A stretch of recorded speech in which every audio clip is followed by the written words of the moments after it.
be able to step off yardage. And if that means laying down 100-foot tape and learning how to pace a yard, or if you can't pace a yard, if you're a little, 5-foot shorty and you can't pace a yard, and why am I looking at Brenda? 5 foot nothing. Right. And you can't do it, that's all right. Just learn what your pace is, all right?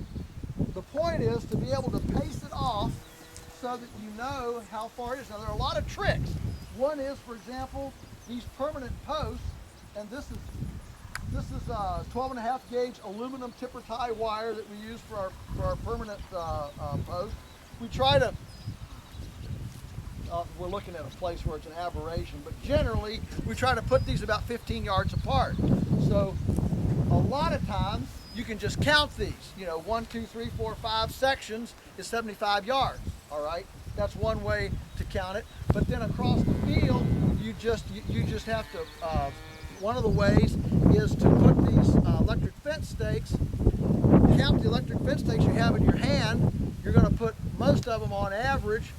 Now again, this is tougher terrain, so it's going to be a little more. But anyway, the rule of thumb is 20 yards apart. If you put out 8 stakes, if you've used 8 stakes going across there, you're somewhere in the neighborhood of 160 yards. All right? Understanding that sometimes you have to put them closer because you've got an odd terrain. What I'm getting to is we are thinking and we are counting. This is not let's see, no. This is a very physical, visceral, square yardage thing. We're counting out the day's square yardage just like you would count out bales of hay. I mean, you would go out to the barn to feed your cows and say, oh, this number of bales looks about right. No, they're going to eat 2 or 50 or whatever, right? And you're going to count them out. That's the same thing here. And you then develop the grazier's eye to be able to know how to allocate this. And so, the first way to figure it out, if you don't know, it's like an algebra problem. You have three parts of the equation. 2 are known, 1 is unknown. If you don't know how much grass is on your land, you can figure out how many cow equivalents you have by weighing them, which you probably did when you bought them, or taking a pretty rough guess, and you can measure exactly how much space you do it.